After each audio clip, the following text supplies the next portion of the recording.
A big hello and a warm welcome to all of you amazing and beautiful people out there. Welcome to my channel and welcome to this particular session where I'm going to be talking about certain methodologies that can actually help you feel so much better and energetically raised.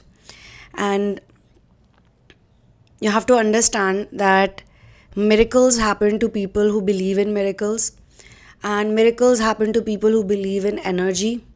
Miracles happen to people who don't take so many things personally, and most importantly, miracles happen to those people who know how to travel between dimensions. And when I say dimensions, it is a very tangible physical experience, but at the same time, it is actually a mental experience because we first internalize everything and then we see it happening in our outside reality. And everything is actually connected with peace. So all of you twin flames, light workers and star seeds, let's dive deep into this, because in this video I'm also going to be talking about disassociation with the twin flame tag and why it happens, and trying to understand for people. I've seen it personally speaking also, and I've seen it in many people that they want to disassociate from this tag, and some of the people are really trying hard to understand this label, the truth behind this label, so that they can actually manifest the love that they've always wanted in their life. But the question is that after spending some time in this journey, they no longer want those things that they had started out desiring or wanting. So in the last 1 week, I have picked on to some very interesting energies all across the globe, and I have been trying to understand and assimilate everything. And while all of this was happening, God showed me some very beautiful miracles. But before those miracles actually took place, I had to go through a series of events that made me question everything that I was experiencing in life, to the point I had to question God as to why God has put somebody else who was in pain into that situation, and then me as a witness who could relate with that pain. I mean, on this channel also there are lots of empaths, and you'll all relate with this, how you can soak into other people's pain or soak into their emotions, especially their negativity, their fears, their manipulation, and then it feels like, oh my God, you don't want to be an empath if you have to go through all of this. But if God has chosen you to be an empath or a sensitive person, I mean, these are just labels. Technically speaking, you are a human being. You're more human than a lot of people who are living in a limbo, or they are living like machines, or they are not yet awakened. Because you have the grace of God, and a lot of people will also agree that they actually did not do anything special or anything that they can really pinpoint to and say that, yeah, I did this and I got awakened because of that. It just happened. One fine day you just woke up, that's it. And then you could never go back to being that old person. So I'm going to talk about few techniques also here, which are very, very important for the collective. And I sense very strongly that some of the people are already trying to understand it. Some of them are living through it. And some of them maybe are also aware of these terminologies. Okay. Since I teach metaphysics to people, I'm an ascension coach. My idea is to share with you guys things that are going to actually help you and propagate your inner work, because some of you could be in that zone where you are now finally all excited about your inner work, your therapy. Before that, you were doing maybe self-study, or you were going to this person, that person, but now you are like, this is my priority. Some of you are into inner work, but you are facing the hardships of it, because it happens with everyone. Be it the biggest of the yogis, rishis, munis, everybody has to face this type of challenge or this type of negative energy. It's not coming from anywhere else. It's coming from right within us. But when we face it, it looks like a big monster. It looks like, oh my God, how do I, remove it from my path? This is a big obstacle. And we realize it. We all realize it, that these are all of the demons and these are all of the monsters that were hiding in my own closet. and now they're just coming out. They're coming out and they're standing in front of me, and I have to face them. Why was I keeping them in my closet as a pet? These are the questions we people ask. We have to ask, and generally we ask. That's the second category of people who are into inner work. So obviously they have experienced the good moments, the aha moments in the inner work, which is why they go deep into it. And this is how actually it works. You will have some aha moments, then you will have some challenges. Again, you will have some aha moments, again you will have some challenges. You'll have aha moments and you'll have some challenges. This keeps on happening till the time you don't realize or you don't master it fully, that the aha moments and the challenges are actually the same thing. But we have that, that mentality that we have to put in a lot of effort. We all put in a lot of effort. We don't let go, and people put in a lot of physical efforts. So in the last 5, 6, 7 days, I think maybe a week, more than that, I actually physically, practically saw a lot of people putting so much effort. It all comes from the ego, okay? Versus, I just had to believe in God. I just had to believe in source. And no credit goes to me. 100%, 1000% credit goes to source and goes to God, goes to masters. And it also taught me a very big lesson, that we need to actually look at the negative energy and not bother about it. And that brings me to the third category of people, like the first, who are now getting serious about inner work. I'll briefly repeat it. Second, who are into inner work, but when they face the challenges of inner work, then they go like, oh my God. They're upset, they're sad, they're very low, they don't know like, what am I doing, why am I doing? Or they get into that zone like, I'm not worthy, I'm not good enough, I'll never be there, I'll never be able to do it. And then they also face the aha moments in between. Then the third category of people who face everything head on and they don't do any effort, or they are trying to learn what or how to get into that stage where you put least amount of effort, least amount of energy, okay? Effortless action.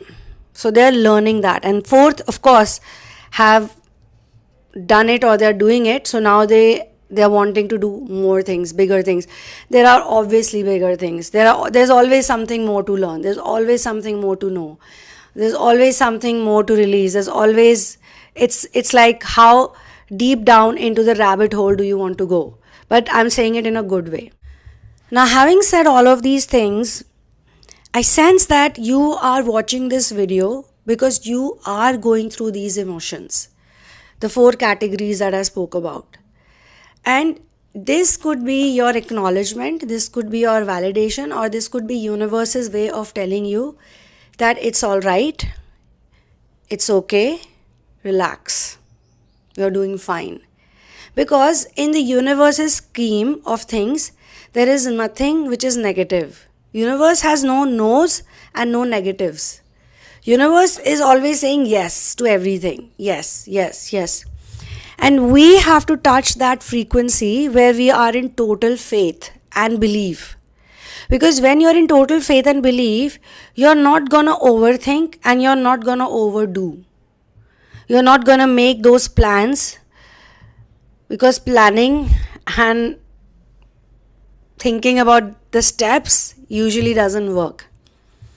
Usually, God always has a better plan than our plan. Whatever we plan, God has a better plan for that. And which is why we believe in intuition, and we believe in letting go, and we believe in coming to the present moment. If you're struggling with coming to the present moment, you just have to come to the present moment. You just have to train your mind, and it happens with time, and it happens in therapy. We work a lot on this. I have a lot of techniques that I apply on students, and the end goal is to make them realize that they don't need to actually put themselves into any of these painful emotions. They can actually be very light and easy and breezy about it. Whenever they want, they can do it. And that's happening just by accepting. So sometimes we get a piece of information about ourselves, and mostly it is about ourselves. We get that piece of information and we go like, oh my God, what do I do with this piece of information now?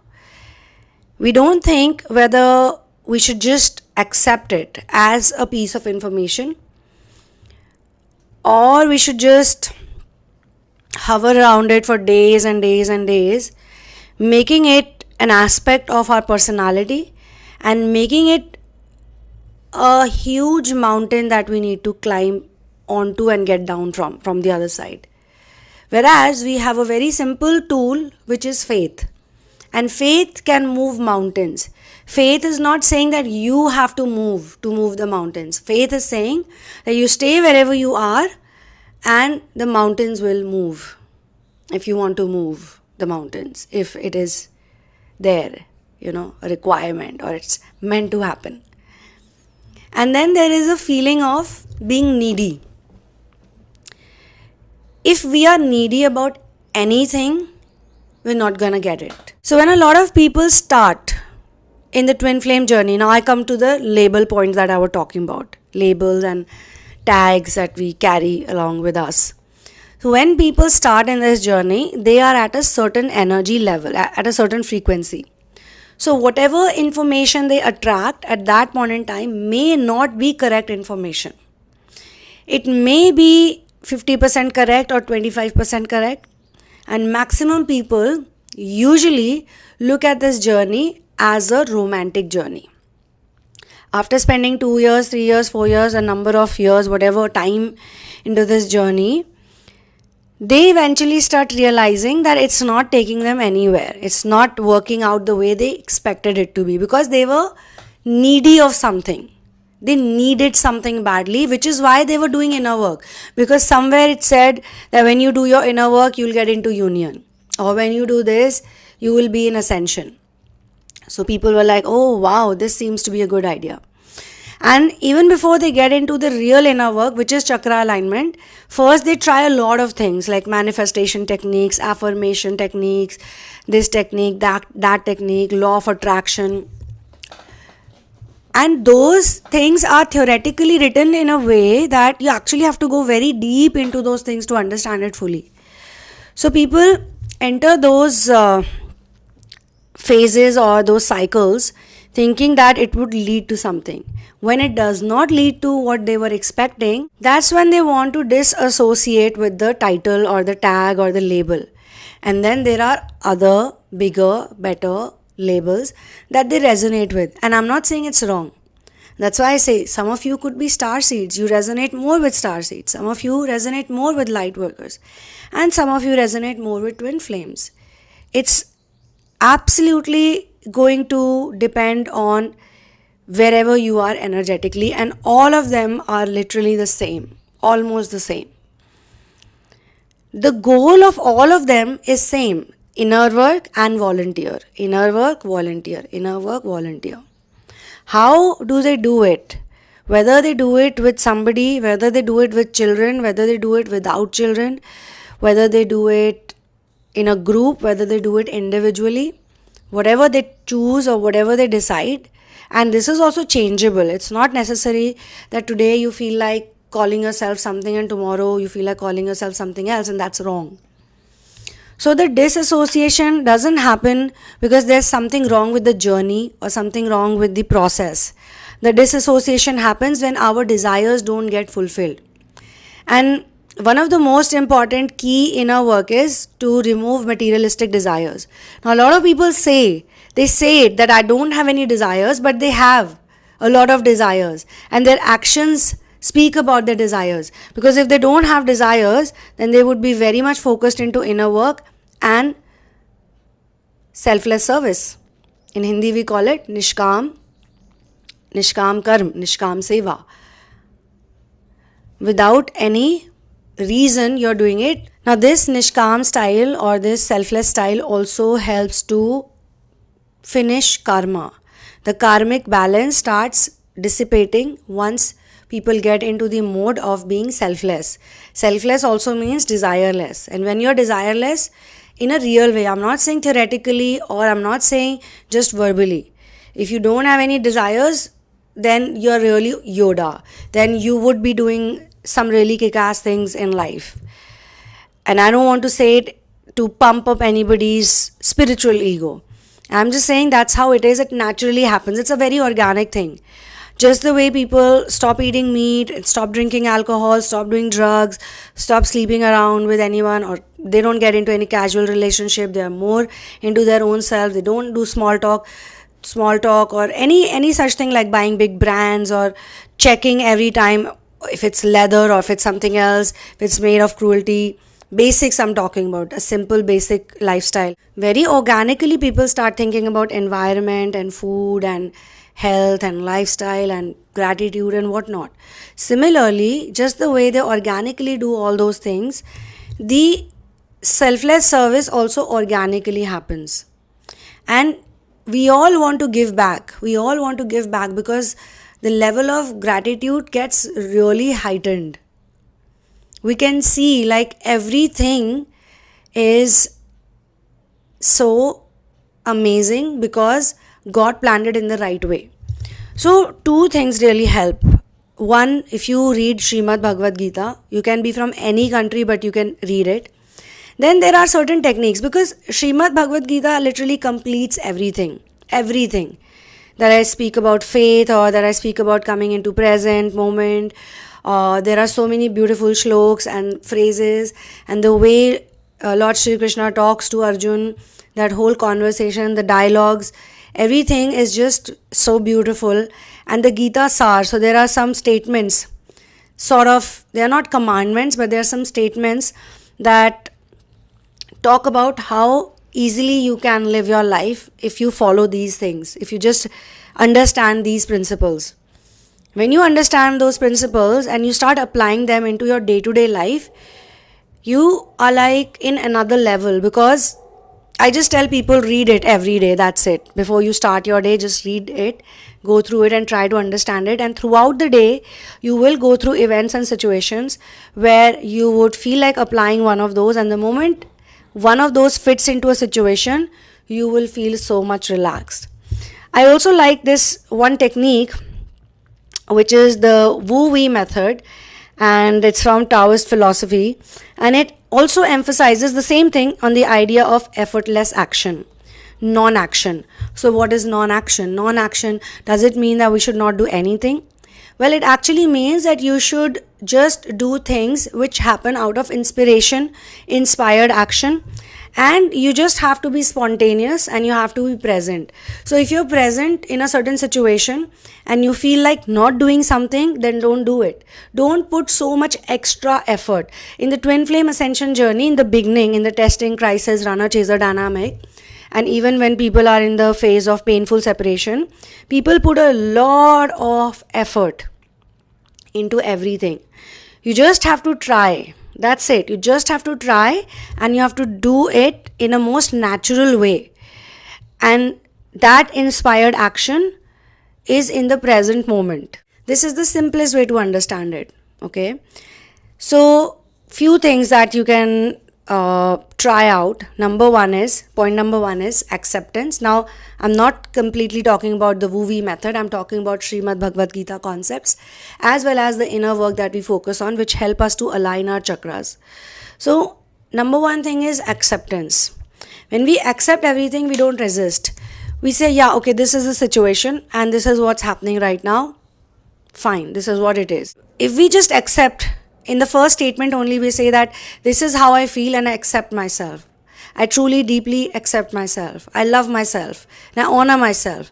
So when we accept, we create the energy where we don't have to judge ourselves anymore that we are doing something wrong.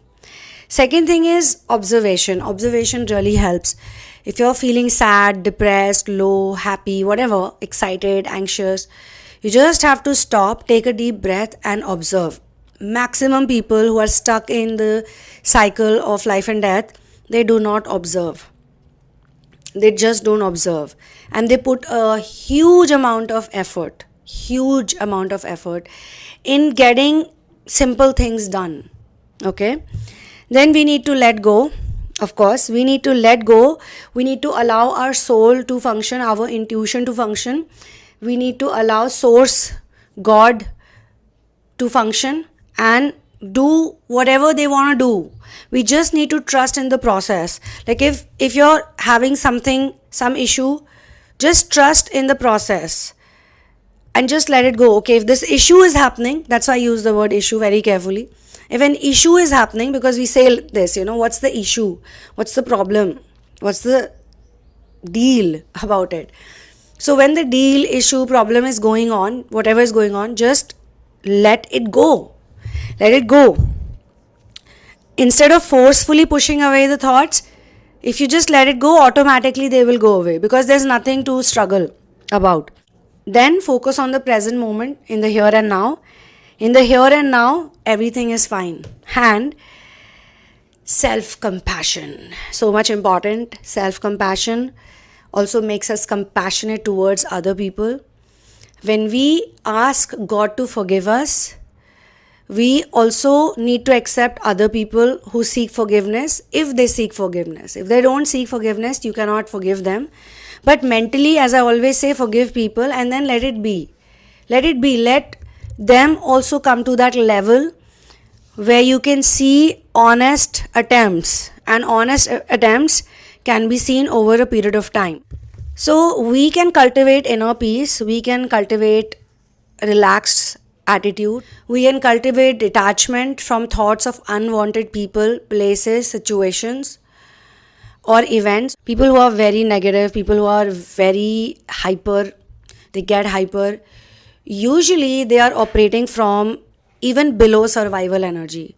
So this much someone pins them, or this much someone says anything to them, they just fire up, they fire up and they just blast.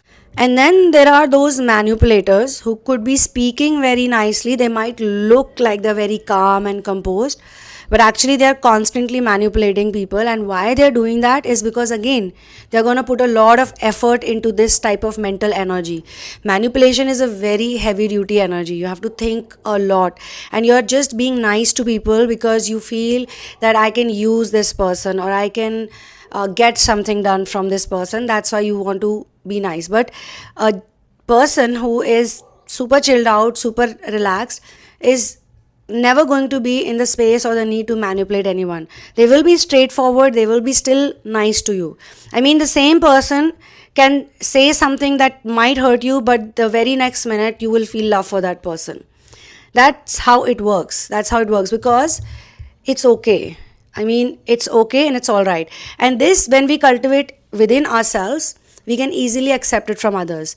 And those who don't know how to operate or function like this, usually they'll always cross a line and they will get personal. And when a person is doing that, they want your attention. They are going to present those challenges, that negative energy to you. But do you have to take it? No. You can put least amount of effort. Automatically your mind will work in a different way. You will become solution oriented, but you'll also do it in a fun way. You're not going to take too much burden of it. You're going to enjoy it. And I know this, God always puts you in those places where God will show you miracles. Miracles happen, as I said in the beginning, those who believe in them, or those who believe in Source actually. Those who believe in Source, and no matter how hard it gets, you literally have to have the belief that everything is okay. And this is also from Srimad Bhagavad Gita. Whatever happened is also okay. It's fine. It's good. Whatever is happening right now is also fine. It's good. And whatever will happen is also fine. It's also good. But we don't have to do it just verbally or theoretically. We have to practically try it out. That's when we see things. Like, what does it actually mean, these statements? Why did they write it down? Why did they put it out there for us? Why? What's the logic behind it? So on this lovely note and this energy that I've channeled right now, you can connect with me for one-on-one sessions, therapies, readings. The details are in the description box, and you can also become my Patreon. And whosoever is here, thank you so much for being a subscriber, and thank you also for doing all the wonderful inner work that you do, the wonderful being that you are. I will see you in the next video. One love, peace out, and victory to Ram.